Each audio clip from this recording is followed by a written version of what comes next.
Assalamualaikum warahmatullahi wabarakatuh. Innal hamdalillah nahmaduhu wa nasta'inuhu wa nastahdihi wa nastaghfiruh wa na'udzu billahi min shururi anfusina wa min sayyiati a'malina. Man yahdihillahu fala mudilla lahu wa man yudlil fala hadiya lahu.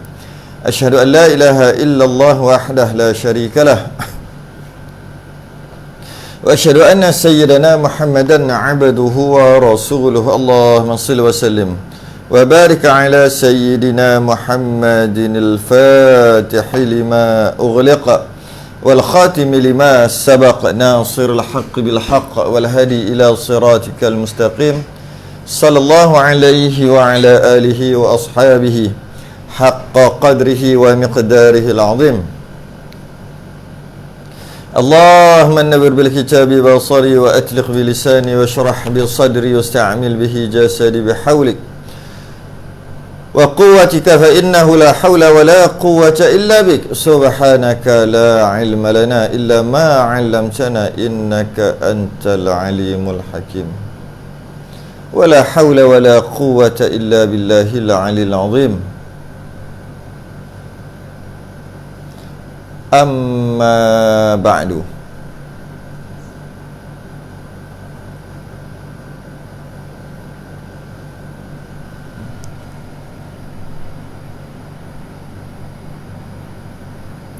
Alhamdulillah, kita rafa'kan kesyukuran dan terima kasih kita kepada Allah Ta'ala.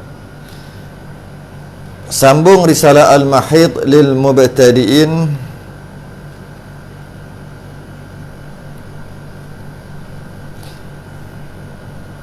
Perkara yang diharamkan ketika haid dan nifas.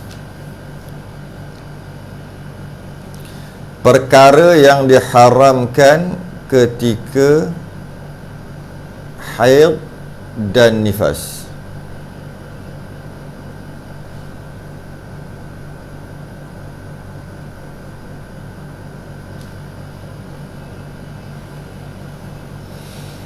Diharamkan ke atas wanita.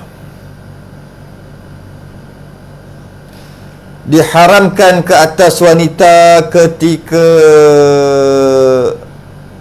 haid dan nifas seperti mana yang diharamkan ke atas orang yang berhadas kecil.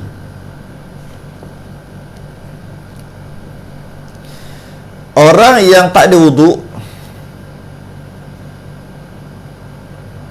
maka ada beberapa perkara yang diharamkan baginya.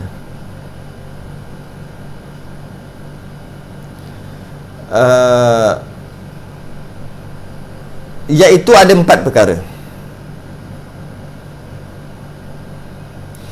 Apa yang diharamkan ketika berhadas kecil, begitu juga diharamkan ketika berhadas besar. Begitu juga diharamkan ketika haid dan nifas. 4 perkara tu apa dia? Salat, tawaf, menyentuh mushaf. Yang keempat, membawa mushaf. 4 perkara haram ketika berhadas kecil dan haram juga ketika haid dan nifas. Cuma kita akan bahaskan agak panjang sedikit penerangan tentang yang diharamkan, yakni salat. Kita panjangkan sikit perbahasan, iaitu semua jenis solat fardu. Semua jenis solat fardu haram ketika haid dan nifas. Semua jenis solat sunat juga diharamkan ketika haid dan nifas. Termasuklah diharamkan sujud tilawah dan sujud syukur. Haram tu, tak boleh ketika haid. Macam mana kalau dia qada? Tak diwajibkan dia, tak diwajibkan.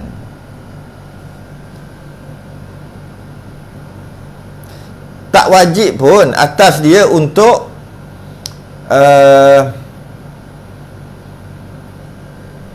solat, tapi dia qada. Macam mana? qada juga. Katalah 5 hari, haid 5 hari, kemudian habis haid dia terasa nak qada. Dia terasa nak qada lah yang ditinggalkan 5 hari itu. Apa hukumnya? Mengikut kata Khatib Syarbini dan Ibn Hajar, haram lagi tidak sah. Dah lah haram, tak sah pula tu, dosa lah. Mengikut pendapat Syekh Ramli, sah tetapi makruh, maksudnya tak dapat pahala juga. Itu kalau solat. Kalau dia nak qada solat, qada solat mana ni? Qada solat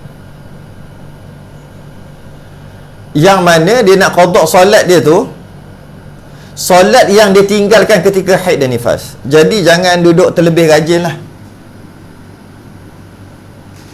Jangan duduk buat terlebih rajin pula. Benda tak diwajibkan, dia sibuk. Perkara itu dia tak diwajibkan tapi dia sibuk untuk qada, maka hukumnya haram serta tidak sah. Ataupun ada ulama yang kata sah tapi makruh. Apa maksud makruh? Makruh maksudnya tak dapat pahala. Jadi apa guna sembahyang? Apa guna qada? Apa guna qada tu? Tak gunalah dia qada tu. Baik.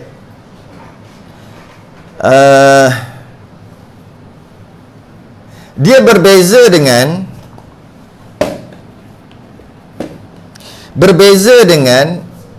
masalah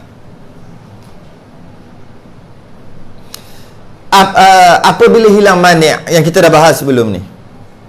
Hilangnya mani' dengan maksud darah berhenti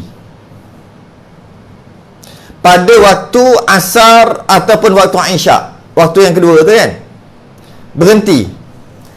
Cuma hujung-hujung lagi 1 minit nak masuk lagi 1 minit nak habis asar, lagi 1 minit nak habis isyak, maksud dekat nak masuk subuh lah, maka berhenti darah, hilang mani', iaitu wajib dia qada. Wajib qada asar, wajib qada isyak. Walaupun darahnya berhenti di penghujung, iaitu 1 minit je lagi sebelum habis waktu, tetap juga wajib qada, yang kita dah bincang sebelum ni. Kerana jika dia mendapat kadar takbiratul ihram dalam waktu itu, walaupun di penghujung, maka wajib bagi dia untuk qada. Yang itu wajib qada. Yang kita nak bincang ni adalah waktu haid, dia tak solat, kemudian dah kering dia nak qada. Yang ini haram lagi tidak sah. Pendapat Syekh Ramli mengatakan sah tapi makruh. Yang kedua, tawaf. Kita terang sikit berkaitan dengan tawaf.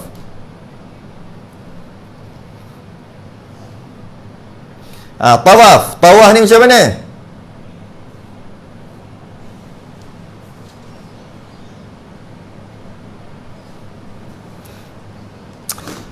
Tawaf pula ulama bersepakat mengatakan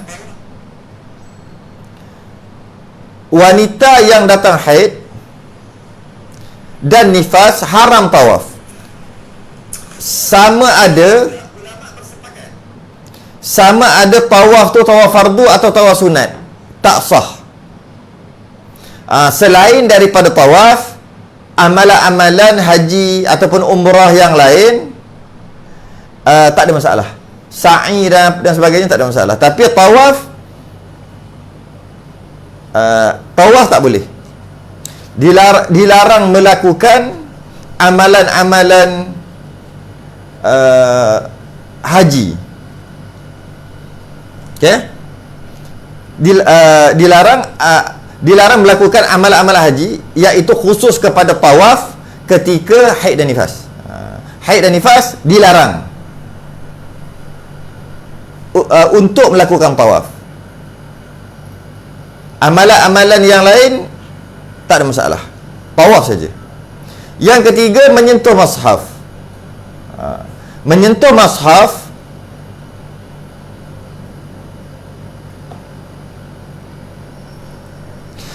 mushaf dengan maksud memegang, menyentuh. Gini sentuh dia panggil. Sentuh. Haram jika haid dan nifas. La yamassuhu illal mutahharun. Tak boleh menyentuhnya melainkan yang suci sahaja. Maka dia haram. Haram sentuh ketika haid dan nifas. Begitu juga haram kalau berlapik. Ni Quran. Dia nak angkat. Lapik. Hukumnya haram juga. Okey? Tak boleh menyentuh, kita dah tahu. Membaca, menyentuh, membawa, mengangkat, semuanya tak boleh ketika haid dan nifas. Kenapa tak boleh? Kerana syarak begitu memuliakan Al-Quran, kerana ianya adalah mukjizat yang paling besar. Satu-satunya mukjizat yang masih kekal sehingga sekarang. Maka yang boleh dilihat sehingga ke hari ini, Quran ni. Maka dengan itu ada satu kaedah ataupun konsep dalam kita mentakzimkan, membesarkan Al-Quran ni. Dalam haid dan nifas tak boleh baca, tak boleh sentuh, touch, tak boleh, tak boleh angkat, semua tak boleh. Konsep atau kaedahnya adalah al-mubalaghatu fi ta'zimil Quran. Bersungguh-sungguh dalam membesarkan Al-Quran. Sehingga haid nifas tak boleh baca, tak boleh sentuh dan sebagainya. Sebab dia mukjizat yang dapat dilihat. Mukjizat Nabi terdahulu kita tak dapat. Semua dah tak dapat dah. Nak minum air daripada yang keluar daripada celah-celah jari Nabi, tak dapat dah. Nak tengok Nabi belah bulan, tak dapat dah. Tapi Al-Quran satu-satunya yang masih kekal sehingga ke hari ini. Maka al-mubalaghatu fi ta'zimil Quran, bersungguh-sungguh dalam membesarkan Al-Quran.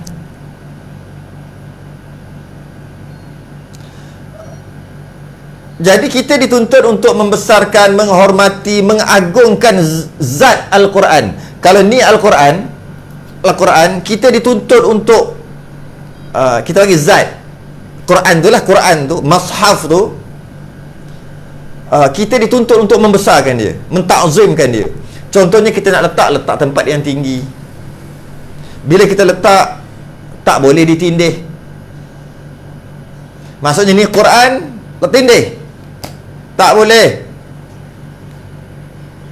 Jangan buat gitu. Tak boleh tindih sesuatu dengan Quran. Yang boleh tindih Quran hanya Quran sahaja. Hanya Quran sahaja yang boleh tindih Quran. Kalau letak macam ni tak apa, susun macam ni tak apa. Tapi kalau letak sesuatu yang boleh letak atas Quran, hanya Quran.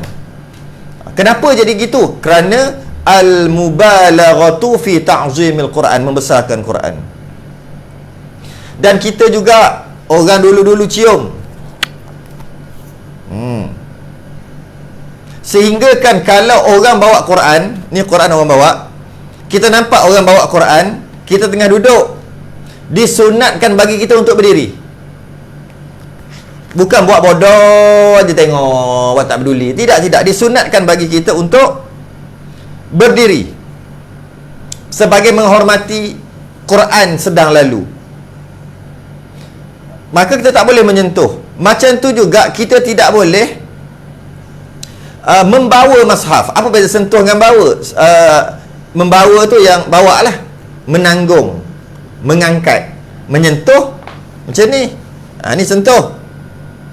Dia bukan membawa, ni menyentuh. Ni Ni dia panggil membawa atau mengangkat. Tak boleh juga, tak boleh. Kalaulah Quran tu ada dalam beg, Quran tu ada dalam beg, ada Quran dan ada benda lain, ada Quran, ada telefon dalam beg. Kita bawa beg tu, adakah boleh? Kalaulah kita bawa Quran, pegang Quran ataupun letak Quran tu dalam beg dan angkat, hukumnya haram, tak boleh, dia panggil membawa. Tapi kalau dalam beg tu ada Quran dan ada yang lain-lain lagi, ada perkara lain lagi, ada barang-barang lain lagi, maka dia terbagi kepada 4 keadaan. Yang pertama, ada beg,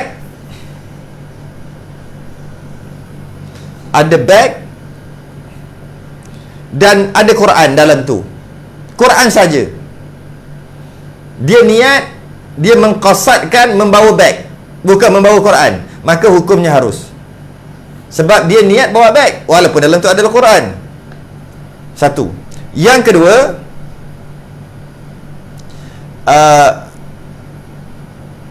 dia niat bawa beg dan bawa Quran sekaligus. Niat dua lah dalam tu. Masa dia bawa beg tu, niat dia, qasad dia bawa beg dan bawa Quran. Maka khilaf ulama. Ibnu Hajar mengatakan haram, Syekh Ramli mengatakan harus.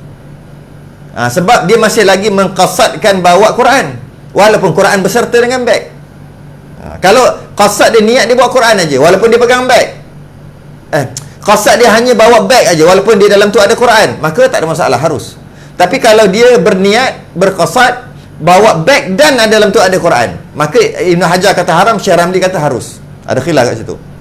Kalau yang ketiga, kalau dia berqasad, dia berniat tak bawa apa-apa, bukan, dia tak ada niat apa-apa, istilah dia panggil itlaq, kosong, bawa gitu aja, kosong je, tak niat bawa beg, tak niat bawa Quran, tak niat, main bawa gitu, kosong je dalam kepala dia, tak ada niat apa, maka Ibn Hajar kata haram, Syekh Ramli kata harus. Ada khilaf kat situ. Yang keempat, dia niat bawa mushaf, dia niat bawa Quran, dia bawa letak dalam beg Quran tu, dia berniat bawa Quran, sepakat ulama haram. Jadi ada 4. Kalau dia letak Quran dalam beg, kemudian dia berniat bawa beg tapi tak niat membawa Quran walaupun Quran ada dalam tu, maka harus, sepakat ulama. Jika dia berniat bawa beg beserta dengan Quran yang ada kat dalam, Ibn Hajar kata haram, Syekh Ramli kata harus. Jika dia berniat, bukan, dia tak berniat apa-apa, dia bawa kosong aja, tak ada fikir apa pun, main bawa aja, kosong je kepala dia, maka Ibn Hajar kata haram, Syekh Ramli kata harus. Jika dia berniat bawa Quran saja, sedangkan dia bawa dalam beg, dia niat bawa Quran saja, sepakat ulama mengatakan haram. Bila nak qasad, bila nak niat, hanya pada permulaan saja. Masa dia nak angkat mula-mula tu, masa tu lah niat dia, nak bawa apa? Nak bawa beg, sedangkan dalam tu ada Quran, bawa beg, maka harus. Lepas pada tu dia terlupa pun tak apa dah, masa dia bawa tu hanya permulaan. Macam kita ambil uduk, masa permulaan tu je kita niat kan, niat wuduk, masa basuh tangan, masa sapu kepala dah tak ingat wuduk dah. Macam juga kita sembahyang, masa kita betul-betul niat masa takbiratul ihram je, masa nak masuk tu Allahu Akbar. Bila kita dah baca Fatihah pun tak ingat dah sembahyang tadi tu, niat tu, maka tak ada masalah. Niat hanya pada mula-mula saja, niat bawa tu. Jadi macam tu juga kalau Quran duduk atas rehal, angkat rehal, tak sentuh Quran, angkat rehal. Kenapa angkat rehal tak sentuh Quran? Kerana dia kata aku dah tak ada wuduk dah. Masa aku ambil rehal, ambil Quran letak atas rehal, masa tu aku masih lagi ada wuduk, tengah-tengah baca terkentut. Jadi nak letak balik Quran ke tempat raknya, dia angkat rehal. Atas tu ada Quran, dia tak sentuh pun Quran, dia tak sentuh langsung pun Quran, dia cuma sentuh rehal saja. Boleh ke? Hukumnya haram, tak boleh. Tak boleh. Kerana dia mengqasad angkat apa? Angkat Quran. Tapi kalau dia angkat rehal dengan niat angkat rehal, tak apa, tak ada masalah. Cuma boleh ke dia niat angkat rehal sedangkan di atas tu ada Quran? Kita bagi contoh. Quran ada dalam almari, masjid nak ubah almari, nak ubah almari tu. Jadi bila masjid nak ubah almari, kita tak ada wuduk. Masa kita angkat almari tu, kita niat angkat almari, sedangkan dalam tu ada Quran. Kita niat tu angkat almari, maka walaupun tak ada wuduk tak ada masalah. Tapi kalau kita niat angkat almari dan angkat Quran yang ada dalam tu, maka khilaf ulama. Sebagai ulama kata harus, sebagai ulama kata haram, tak boleh. Jika diangkat tu kosong aja, main angkat aja almari, angkat almari, sedangkan dalam tu ada Quran, dia tak ada niat apa-apa pun, maka sebagai ulama kata haram, sebagai ulama kata harus. Jika diangkat tu dengan niat untuk angkat Quran, sedangkan diangkat almari, maka hukumnya haram sepakat ulama. Sama macam tadi macam mana pula kalau barang itu ada dalam beg, Quran ada dalam beg dan ada barang lain dalam beg, maka tertakluk kepada 4 hukum tadi kita bahas tadi kan. Macam mana kalau barang lain tu barang yang tak munasabah? Contohnya jarum, dia letak satu jarum, ataupun dia ambil kacang dia ambil satu, dia letak dalam beg. Dalam beg tu ada Quran, dia ambil kacang letak satu ke, dia ambil jarum letak satu ke, dia ambil lidi letak satu lidi pendek, atau mancis tu letak dalam tu ke, tak kisahlah, kecil je barang tu. Maka dia mengangkat, dia niat angkat masa dia angkat tu, dia niat angkat barang tu lah, angkat jarum, angkat sebatang mancis. Kata Syekh Ramli, tak ada masalah, harus dia niat bawa Quran dan bawa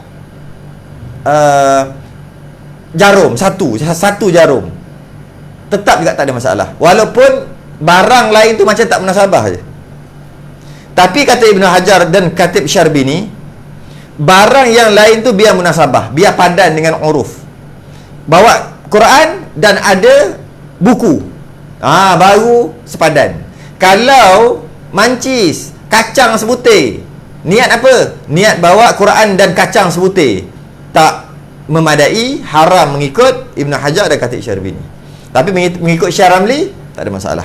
Itu sedikit perbahasan berkaitan dengan membawa mushaf. Seterusnya,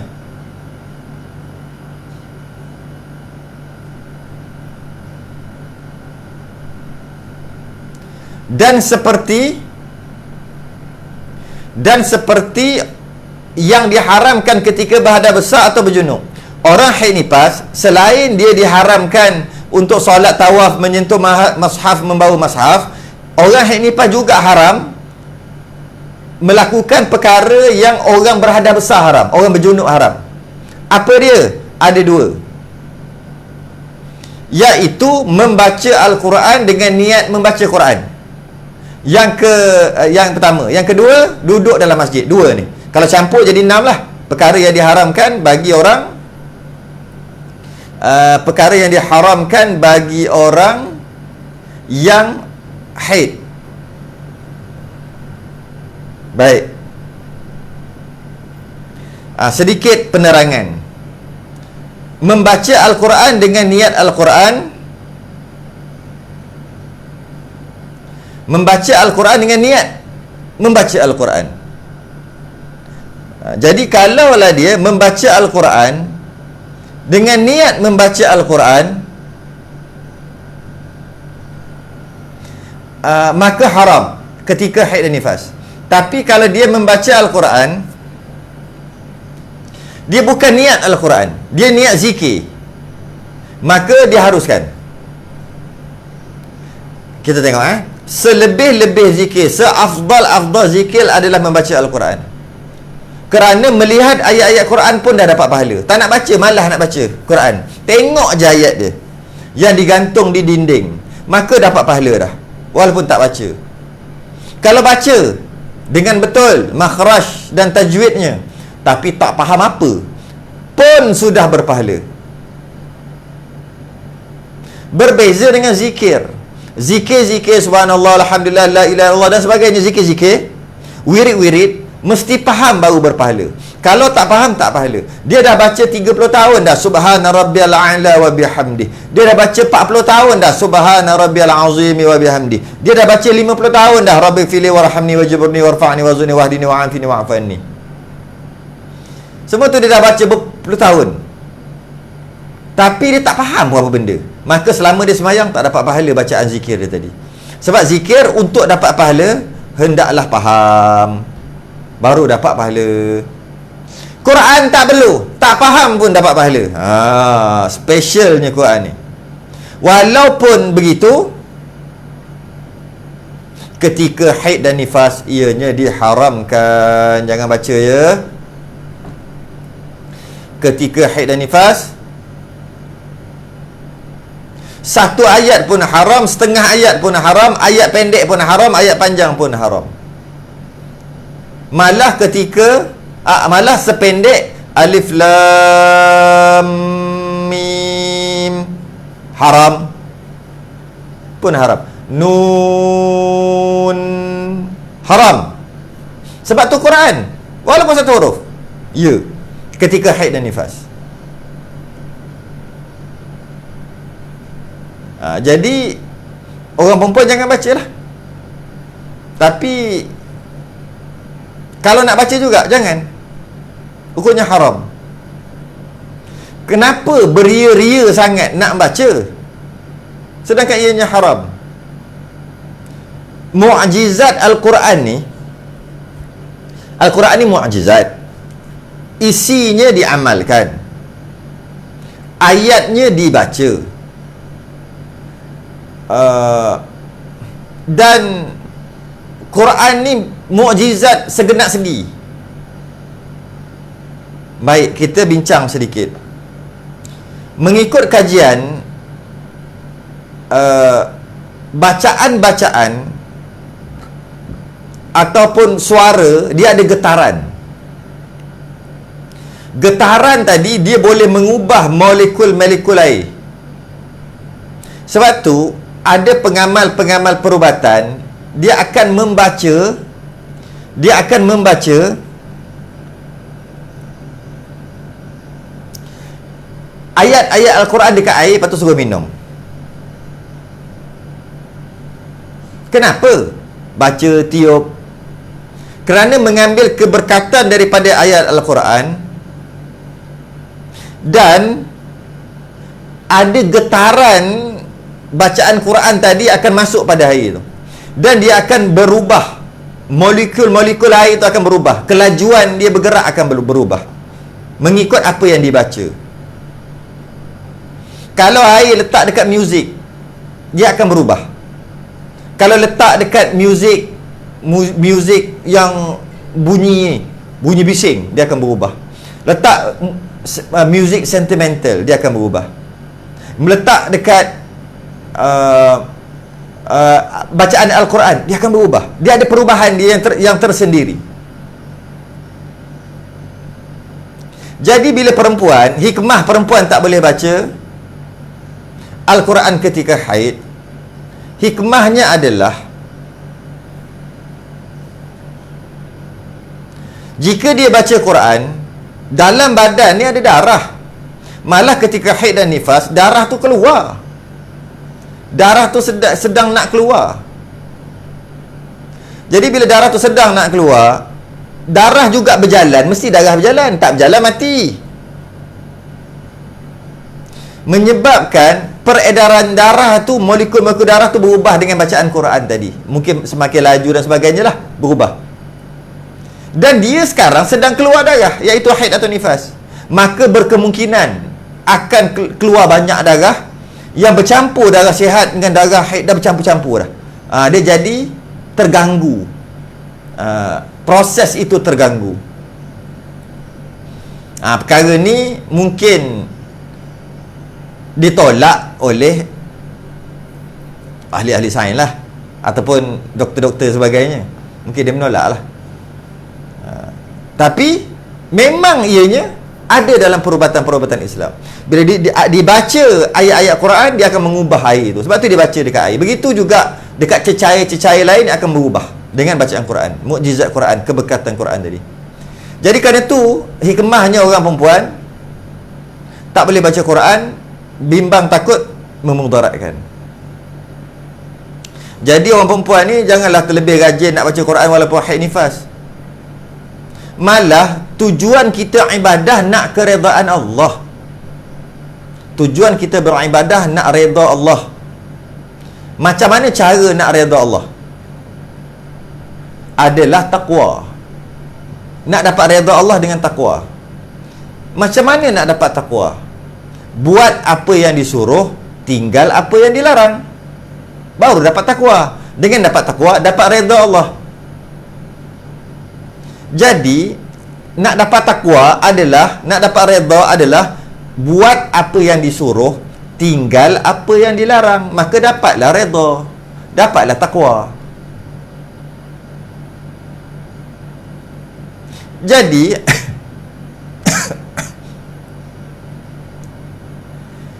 melakukan ibadah yang disuruh dan dibenarkan itu untuk dapat taqwa. Tapi jangan lupa, nak dapat taqwa, buat apa yang disuruh, tinggal apa yang dilarang. Membaca Al-Quran adalah dilarang ketika haid dan nifas. Maka dengan tak baca Quran ketika haid dan nifas, maka dapat taqwa. Jangan ingat taqwa ni nak dapat redha Allah hanya buat apa yang disuruh je. Tidak. Nak dapat redha Allah, nak dapat taqwa, buat apa yang disuruh, tinggal apa yang dilarang. Dua. Maka dengan tak baca Quran itulah dapat redha Allah. Dengan tak baca Quran ketika haid dan nifas itulah dapat taqwa. Jadi kenapa sibuk nak baca juga? Apa tujuan nak baca ni? Kan tujuan nak dapat taqwa, nak dapat redha Allah. Jadi janganlah baca baru dapat redha Allah. Gitu. Kita ibadah kerana nafsu ke apa sebenarnya?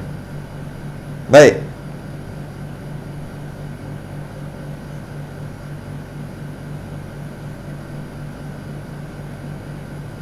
Seterusnya, InsyaAllah saya akan terangkan dalam satu perbahasan nanti berkaitan dengan macam mana ataupun hukum-hukum membaca Al-Quran tapi bukan niat Quran.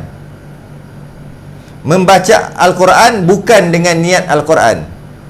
Contohnya membaca ayat-ayat yang pendek yang biasa kita amal sebagai zikir. Subhanallazi sakhkhara lana hadza wa ma kunna lahu muqrinin wa inna ila rabbina lamunqalibun. Bismillahi majraha wa mursaha. Wa qala irkabu fiha bismillahi majraha wa mursaha. Iza alladzina idza asabathum musibah qalu inna lillahi wa inna ilaihi raji'un. Nak makan bismillahirrahmanirrahim dan sebagainya. Adakah haram ketika haid dan nifas? Tidak. Kerana yang haram adalah membaca Al-Quran dengan niat Al-Quran. Jika membaca Al-Quran dengan niat zikir, maka hukumnya tak haram, dibenarkan. Perbahasan panjang lebar akan saya buat dalam satu kolom nanti. Macam mana tu nak baca Quran tapi bukan niat Quran? Macam mana? Malah boleh ke dari sudut hukum boleh membaca Al-Quran walaupun satu Al-Quran 30 juzuk sekalipun, tapi dengan syarat bukan dengan niat Quran. Macam mana nak baca? Dan perbezaan di antara membaca Al-Quran dengan niat Al-Quran dan membaca Al-Quran bukan dengan niat Quran, bezanya pahala. Membaca Al-Quran dengan niat Quran pahalanya besar. Membaca Al-Quran bukan dengan niat Al-Quran, pahala zikir, pahala je tak besar sebagaimana baca Quran. Tajwid, makhraj tertakluk kepada Quran. Jika salah tajwid dan makhraj maka berdosa kalau niat baca Quran. Tapi kalau niat bukan baca Quran, tidak tertakluk kepada tak tertakluk kepada tajwid dan makhraj yang ketat. Macam mana tu nak buat? Saya akan buat satu kolom yang khusus nantilah. Jadi sekarang ni Perkara yang diharamkan adalah membaca Al-Quran dengan niat membaca Al-Quran adalah haram. Jika dia baca Quran bukan dengan niat baca Quran, contohnya dengan niat zikir kerana ayat-ayat tu dah biasa dia zikirkan, maka tak haram. Alright. Yang keenam, duduk dalam masjid. Haram bagi orang haid dan nifas duduk dalam masjid. Dalam kuliah-kuliah muslimat, saya sentiasa ditanya tentang duduk dalam masjid kerana dia nak datang kuliah muslimat tapi haid. Dan banyak juga tersebar pendapat-pendapat yang mengatakan boleh aja. Haram duduk dalam masjid orang haid nifas. Stop. Sama ada dalam masjid tu dia duduk tu 1 saat sekalipun tetap hukumnya haram. Walaupun 1 lahzah sekalipun. Haram. Kalau dia lalu tak haram. Dia masuk pintu ni, keluar pintu satu lagi. Masuk pintu depan, keluar pintu belakang. Tak haram. Sebab lalu dalam masjid tak haram. Yang haram berhenti. Lalu tak haram. Jadi dia buat macam mana? Dia berulang alik. Apabila dia berulang alik, haram juga kerana berulang alik tak berhenti. Kata aku tak berhenti, dia berjalan je dalam masjid tu. Sebenarnya dihukum haram juga. Dihukum berhenti. Kalau dia masuk pintu depan, dia keluar balik, dia pusing, tak berhenti pun. Jalan, betul dia keluar balik ke pintu depan tu juga. Pintu yang dia masuk tadi. Hukumnya haram, dikira berhenti walaupun dia tak berhenti. Tapi kalau dia masuk pintu depan, dia keluar pintu belakang, hukumnya harus. Harus. Lepas tu pula banyak persoalan tentang dia bukan duduk dalam masjid tempat aircon, tempat kapet. Dia duduk kat luar tu, kat koridor. Tak kira lah. Selagi namanya masjid, lantai masjid, sama ada ruang solat ke, serambi ke, anjung ke, sayap kiri ke, sayap kanan ke, balai lintang ke, apa nama sekalipun, tempat tu untuk sembahyang, boleh sembahyang tempat tu, maka, dan ianya diwakafkan untuk sembahyang, untuk jadi masjid, didirikan tempat tu untuk jadi masjid, maka itulah masjid, maka haram. Masjid terjadi dengan 2 syarat, iaitu mesti diwakafkan dan tujuan wakaf tu untuk dijadikan masjid. Ada masjid-masjid yang dia letak kapet warna hijau adalah masjid, kapet warna merah bukan masjid, walaupun di dalam bangunan yang sama, tak ada masalah. Sebab kadang-kadang kalau ada dewan ke, dewan muslimat ke apa, dewan seminar ke, jadi kadang-kadang yang datang nak belajar tu yang bukan yang perempuan dan ada haid, maka walaupun satu bangunan boleh dibuat partition, ini bukan masjid, iaitu bukan masjid lah, yang ini masjid. Biasanya dibuat dengan warna kapet tu yang berbeza. Boleh buat kalau nak buat gitu. Jadi hati-hati, jangan masuk. Dan ditambah 5 lagi, banyaknya,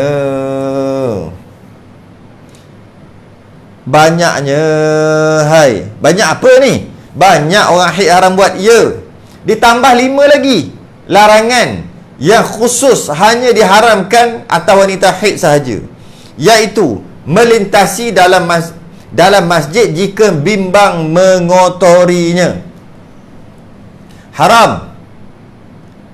Haram apa? Haram lalu, tapi dia tak yakin dapat jaga darah haid tu daripada mengotori masjid. Tadi kata boleh lalu, yang tak boleh berhenti. Boleh lalu masuk pintu ni, keluar pintu ni, masuk pintu lain, keluar pintu lain, boleh tadi. Jika dapat jaga darah daripada mengotori masjid, maka boleh lalu. Berhenti tetap tak boleh juga. Melintasi dalam masjid haram jika bimbang mengotorinya, dia tak yakin dapat jaga. Yang ke-8, mubasyarah, iaitu bersentuh antara pusat dan lutut. Bersentuh di antara pusat dan lutut, atau jima'. Lebih-lebih lagi jima'. Ketika haid nifas, haram sentuh kulit dengan kulit. Bahagian mana? Kulit suami dan isteri. bersentuh. Bahagian mana? Pusat hingga ke lutut. Sentuh tanpa berlapik, hukumnya haram. Kalau dengan berlapik, hukumnya harus. Kat bahagian mana ni? Pusat sampai lutut sahaja. Pusat sampai lutut isteri sahaja. Tak boleh sentuh kat situ. Yang lain tak ada masalah. Dia panggil mubasyarah antara pusat dan lutut. Lebih-lebih lagi jima' hukumnya haram ketika haid dan nifas. Itu mengikut mazhab Syafi'i. Mazhab-mazhab yang lain tak ada masalah nak menyentuh di antara pusat dan lutut, kulit dengan kulit. Kerana yang diharamkan adalah bersetubuh, berjimak sahaja. Itu mazhab lain. Mazhab Syafi'i, sentuh pun tak boleh, mubasyarah pun tak boleh.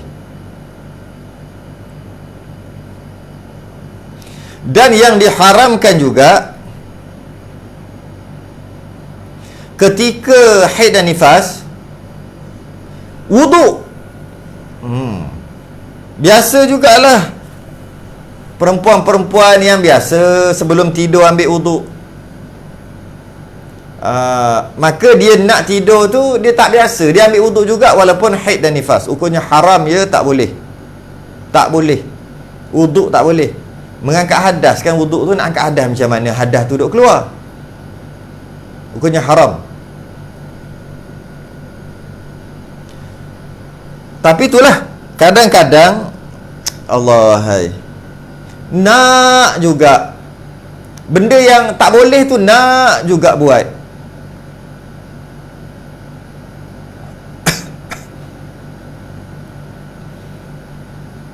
Nak buat apa? Dah haram-haram lah berwuduk. Kan sebut tadi, nak dapat taqwa, nak dapat redha Allah, buat apa yang disuruh, tinggal apa yang dilarang. Berwuduk ketika haid dan nifas haram, jadi tinggallah, janganlah buat, maka dapat redha Allah. Bukan tak biasalah, tak biasalah rasa nak ambil wuduk juga tak biasa. Tahu tak, tidur ketika berwuduk ketika tidur sebenarnya mana boleh buat? Boleh buat tak? Tidur dalam keadaan berwuduk mana boleh? Sebab apa kata tak boleh? Dengan tidur tu dah batal wuduk. Dengan tidur tu pun dah batal wuduk. Perkara yang membatalkan wuduk adalah tidur tidak tetap papan punggung, kan? Jadi dia kata tak biasalah kalau tidur mesti nak ambil wuduk. Mana boleh tidur dalam keadaan berwuduk? Mana boleh? Sebab dengan dia lelap je dah batal wuduk dah. Mudah kata mustahil dapat tidur dalam keadaan berwuduk, tidur baring lah. Yang boleh tidur keadaan berwuduk, tidur duduk. Duduk tetap papan punggung. Takkanlah hari-hari nak tidur duduk.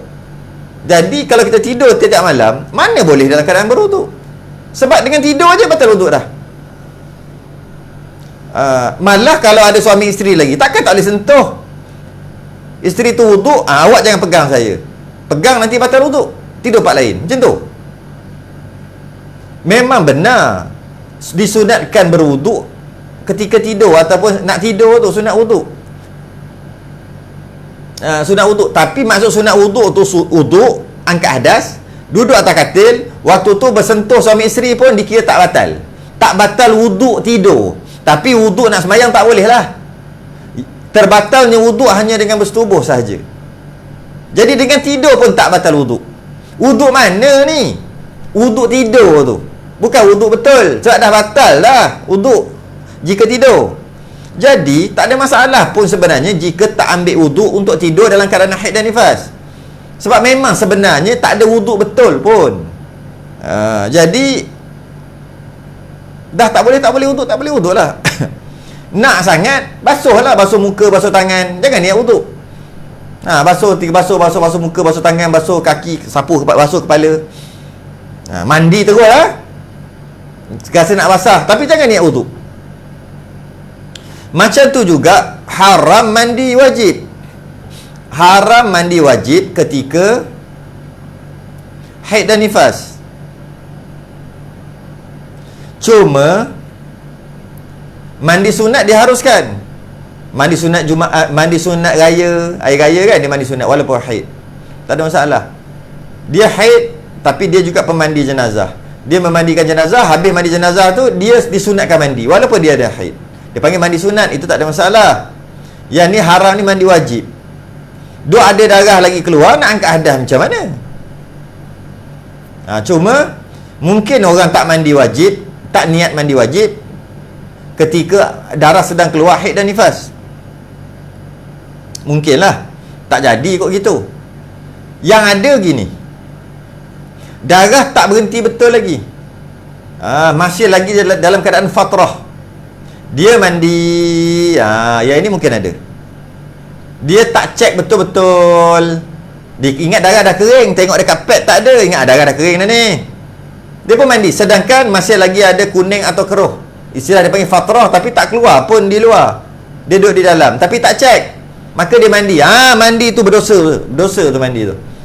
Dia dipanggil mandi dalam keadaan mandi wajib dalam keadaan masih lagi ada haid, dalam keadaan fatrah dia panggil. Jadi jaga-jaga dalam bab tu je. Yang ke-10, puasa. Puasa juga haram dalam keadaan haid. Puasa haram dalam keadaan haid. Jadi ketika haid tak boleh puasa je. Kalaulah dia sedang berpuasa, kemudian keluar darah. Sedang berpuasa, kemudian darah keluar. Baru keluar. Kita tahu sekurang-kurang haid 24 jam. Tapi dia baru keluar. Tak cukup 24 jam lagi.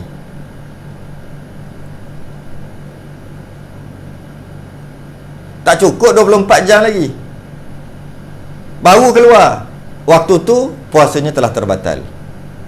Asalkan darah yang keluar ketika dia puasa tu, kalau nak jadi haid boleh. Waktu yang terboleh kedatangan haid. Waktu yang ada kemungkinan boleh jadi haid, yang mana jika darah itu berterusan lebih 24 jam atau keluar lebih 24 jam dalam masa 15 hari. Maka batal puasa sebab mani' iaitu penghalang ibadah. Haram puasa kerana mani' lebih kuat dari berhukum dengan sangkaan. Contohnya kata, alah puasa je lah sebab dia sedang berpuasa keluar darah, tak teruskan je lah puasa.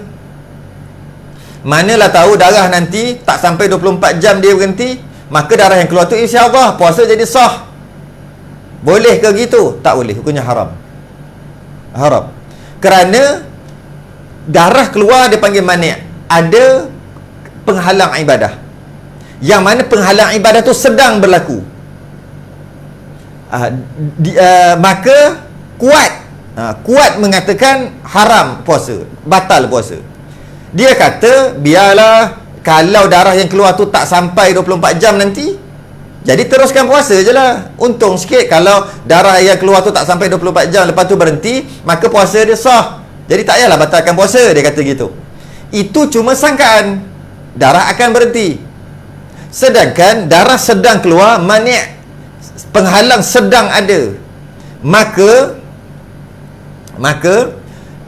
haram sebab mani' lebih kuat dari berhukum dengan sangkaan. Walaupun sangkaan tu ada kemungkinan betul, tapi ada kemungkinan salah. Maka apa yang berlaku sekarang? Zahir yang berlaku sekarang adalah darah sedang keluar, ada mani' ibadah. Maka jika ada mani' ibadah, batal puasa. Jika datang haid di penghujung hari,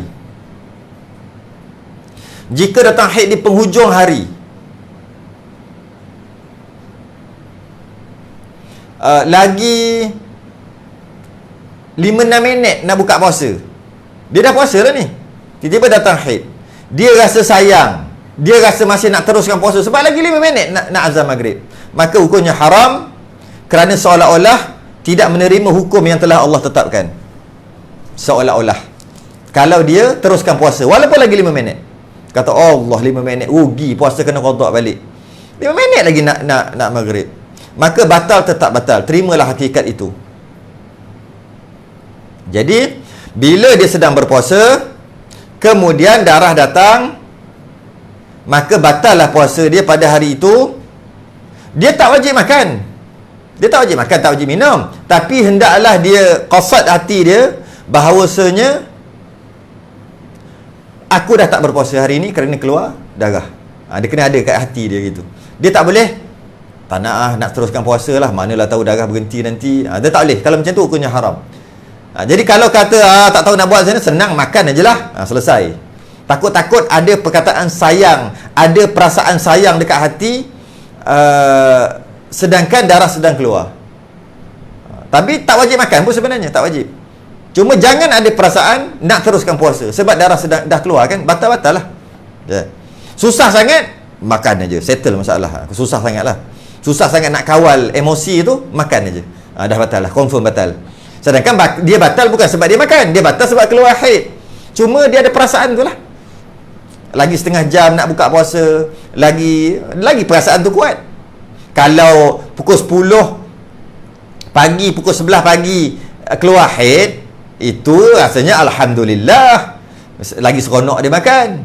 Tadi sahur dah, makan pula pukul 11. Sebab 11 pagi baru, tak adalah rasa sayang dan sebagainya. Tapi kalau lagi 10 minit nak buka puasa, air tebu dah tuang dah, buat ais dah, tunggu masa nak tunggu azan je, sekali rasa lain macam, rasa mengalir, tengok-tengok keluar, Allah, dia tak nak makan, tak wajib makan pun, tapi dalam hati dia rasa macam nak teruskan puasa, maka waktu tu hukumnya haram. Macam dia nak settle masalah ni, makan aja walaupun lagi 5 minit nak maghrib. Itu kalau, jadi maknanya kalau datangnya darah ketika dia sedang berpuasa, maka puasanya batal. Dia tak wajib makan, tapi dia kena i'tiqad dalam hati dia, qasad dalam hati dia, niat dalam hati dia, aku dah tak puasa walaupun dia tak nak makan. Okey. Kalau dia makan, kenyang. Kalau dia tak makan, tak berdosa. Dengan tak ada niat tadilah. Niat puasa. Macam mana kalau dia tak puasa sebab haid, tiba-tiba darah berhenti di siang Ramadan. Beza tu. Tadi dia sedang berpuasa, keluar darah. Tak wajib makan. Makan pun dapat kenyang, tak ada masalah. Tak makan pun tak apa, dengan syarat jangan ada rasa nak teruskan puasa. Itu kalau dia sedang berpuasa, keluar darah. Kalau dia memang tak puasa, tiba-tiba darah berhenti, hari ke-7 haid, tiba-tiba darah berhenti, dia tak sahur pun sebab dia tak puasa pun, dah 6 hari tak puasa. Masuk hari ke-7 pun tak puasa sebab haid. Tapi dah kurang dah, nampak? Tiba-tiba pukul 10 pagi darah berhenti. Darah berhenti. Bila 10 pagi darah berhenti, dia kan tak puasa, tak niat pun. Hari ke-7 dah haid dia. Maka boleh ke dia makan? Memang boleh makan sebab dia tak berpuasa. Cuma sunat baginya imsak. Sunat baginya tak makan. Adakah dia wajib berpuasa? Nak puasa apa dah 10 pagi? Kenapa dia tak puasa? Sebab ketika subuh dia ada haid lagi. Jadi sunat baginya tak makan. Puasa dia memang tak ada dah hari tu, sebab pukul 10 baru berhenti darah. Sunat baginya tak makan. Istilah dipanggil sunat imsak. Dengan dia tak makan, dapat pahala sampai maghrib baru dia makan, dapat pahala. Tapi bukan pahala puasa lah, pahala imsak dia panggil. Habis kalau dia makan, memang dia boleh makan sebab dia tak puasa kan. Kalau makan dapat kenyang.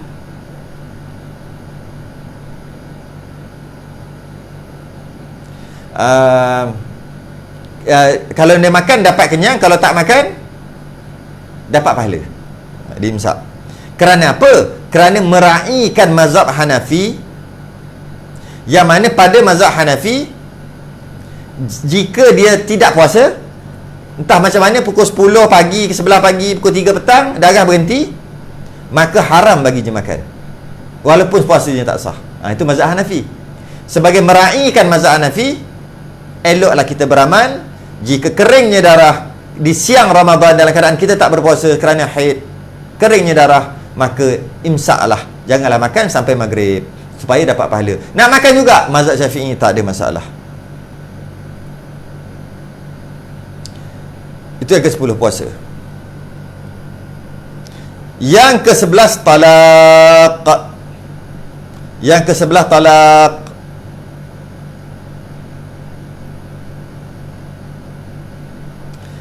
Talak ni pula haram ke atas suami. Yang 10 tadi, 1 sampai 10, apa dia 1 sampai 10? Salat, tawaf, menyentuh mushaf, menyentuh Quran, membawa Quran, membaca Quran, duduk dalam masjid, melintasi dalam masjid jika bimbang mengotorinya, mubasyarah, sentuh kulit dengan kulit di antara pusat sampai lutut, kulit suami, kulit isteri, pusat sampai lutut, berwuduk, puasa. Ke-10 ni haram bagi perempuan itu. Haram bagi perempuan yang keluar haid. Yang ke-11 ni bukan haram bagi perempuan keluar haid. Haram bagi suami dia. Bukan dia lah. Haram apa? Mentalak, menceraikan isterinya semasa isterinya dalam keadaan haid. Kalau nak cerai, hendaklah tunggu suci dulu dan tidak disetubuhi waktu suci itu. Dia panggil talak bid'i. Bid'i itu bid'ah. Talak bid'i jika menceraikan, suami menceraikan isteri dalam keadaan haid ataupun dalam keadaan suci, tapi suci yang telah digauli, suci yang telah disetubuhi, maka hukumnya haram. Haram, berdosa, tapi talak jatuh. Dia panggil talak bid'i. Habis tu talak sunni masa bila? Ketika perempuan tadi suci daripada haid, suci daripada haid dan tidak disetubuhi pada suci itu, tak disetubuhi lagi, maka dia panggil talak sunni. Jadi talak haram ketika haid ataupun ketika suci yang telah disetubuhi. Kerana apa? Kerana dia akan memanjangkan tempoh iddah. Memanjangkan tempoh iddah. Jika bersetubuh dalam keadaan, jika bercerai, talak dalam keadaan haid, maka tak boleh kira 1 kali suci lagi. Sedangkan bila ditalak 3 kali suci, salah satu quru, 3 kali suci. Wal mutallaqatu yatarabbasna bi anfusihinna thalathata quru. Wanita yang ditalak hendaklah iddah 3 kali suci. 3 kali suci. Jadi 3 kali suci itu dia mesti suci dan haid, baru kira 1. Suci dan haid, baru dikira 2. Suci dan haid, baru dikira 3. Jadi kalau diceraikan ketika haid, maka tak boleh kira 1 lagi. Kemudian lepas seminggu katalah, sucilah dia. Suci dia, tak boleh kira lagi. 1 suci tak boleh, walaupun dia dah suci. Kemudian setelah beberapa puluh hari keluar haid. Bila keluar haid baru kira 1 kali suci. Kemudian lepas kering haid, suci balik. Kemudian haid, baru kira 2 kali suci. Lepas kering haid tu suci balik. Kemudian haid, baru kira 3 kali suci. Jadi dia memanjangkan tempoh iddah. Sebab tu hukumnya haram. Begitu juga jika bercerai dalam keadaan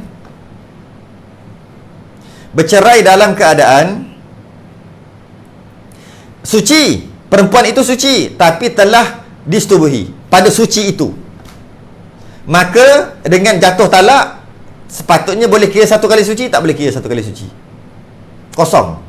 Kemudian datang haid, Tak berapa hari dah, 20 hari selepas itu diceraikan, datang haid.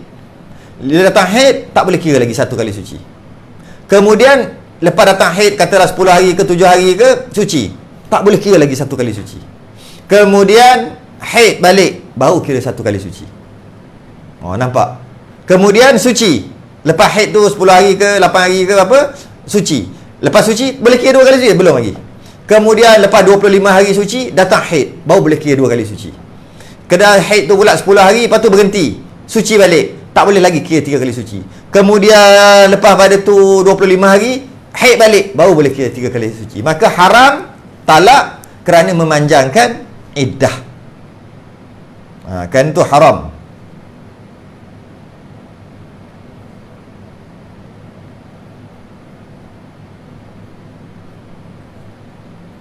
Jadi inilah 11 perkara yang diharamkan.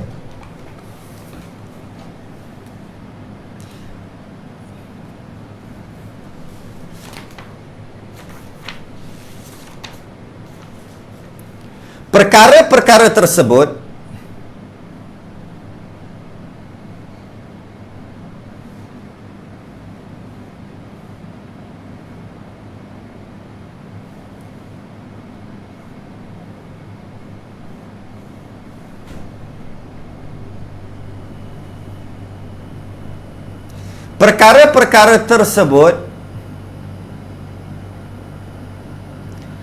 tetap haram jika dilakukan walaupun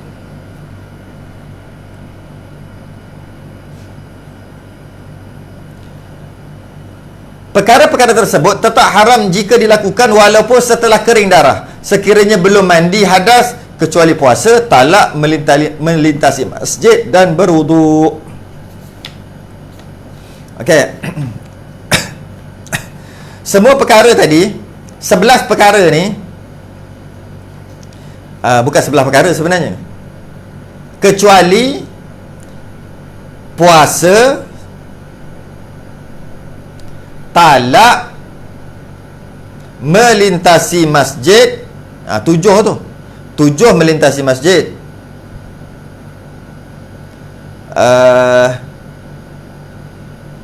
9, 7, 9, 10, 11.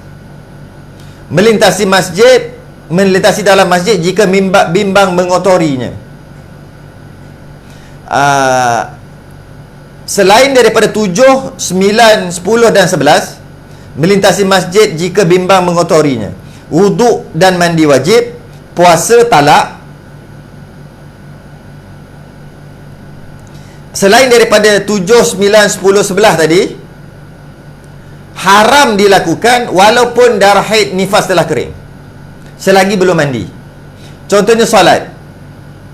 Solat walaupun haid dah kering, tetap haram juga solat, sebab kena mandi dulu. Tawaf walaupun dah kering haid tapi belum mandi, haram juga tawaf. Menyentuh mushaf, pegang Quran, haram walaupun darah dah kering, sebab tak mandi lagi. Membawa mushaf, haram walaupun darah haid dah kering, darah haid nifas dah kering, kerana belum mandi lagi. Membaca Quran, haram walaupun darah haid dah kering, kerana belum mandi lagi. Duduk dalam masjid, haram walaupun haid dah kering, kerana belum mandi lagi. Yang ke-8, mubasyarah, sentuh di antara pusat dan lutut atau jima', haram.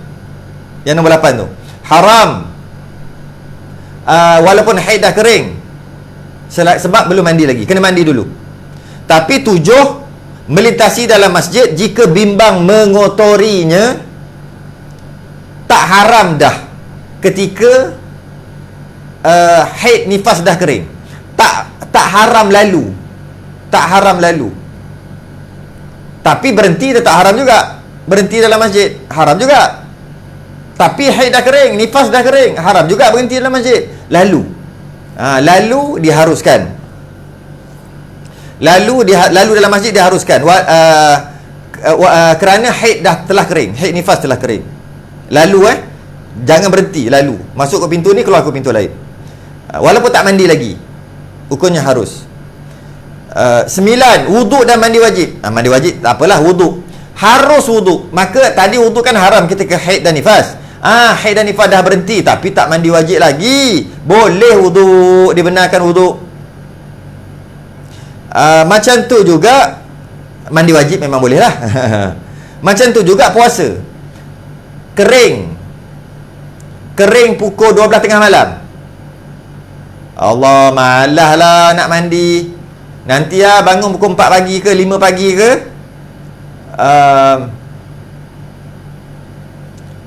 bangun pukul 5 pagi baru mandi dan semayang lah. Dia kata gitu. Malah lah nak mandi lagi. Kering pukul 12 tengah malam. Tapi dia boleh tak niat puasa? Boleh. Dia niat puasa walaupun tak mandi lagi. Yang tak bolehnya ketika haid. Sekarang dah kering cuma tak mandi lagi, boleh niat puasa. Habis semayang macam mana? Semayang nanti mandilah pukul 5, pukul 4 bangun nanti. Maka dia niat puasa boleh. Tiba-tiba dia bangun pukul 8 pagi. Adakah puasanya sah? Sah. Kerana syarat sah puasa adalah suci daripada haid dan nifas.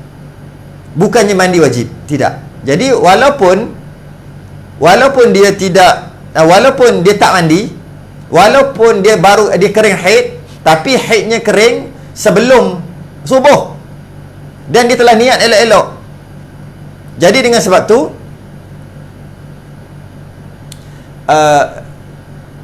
puasanya sah walaupun dia tak mandi wajib. Tu. Yang ke-11 talak. Talak juga sama. Talak juga sama. Sama macam mana? Jika darah dah kering, suami tak sabar-sabar nak cerai kan, dia tak sempat mandi lagi, kena talak. Tak haram dah. Walaupun tak mandi. Yang haram ketika haid dan nifas, maka haram talak. Sabarlah bang, saya nak mandi dulu. Tak ada kira, tak sabar-sabar dah nak cerai. Maka boleh ke? Boleh. Jadi melintas dalam masjid, wuduk, puasa dan talak. Jika darah kering walaupun tak mandi lagi, hukumnya harus. Sambung akan datang. Berkaitan mandi wiladah pula, hanya diwajibkan apabila berlakunya kelahiran. Wallahu alam. Kita sudah tasbih kafarah dan suratul Nas. Subhanakallahumma hamdik, asyhadu an la ilaha illa anta, astaghfiruka wa atubu ilaik. Bismillahirrahmanirrahim. Wal 'asr, innal insana lafi khusr, lilladzina amanu wa 'amilus solihat wa tawassaw bil haqqi wa tawassaw bis sabr. Assalamualaikum warahmatullahi wabarakatuh.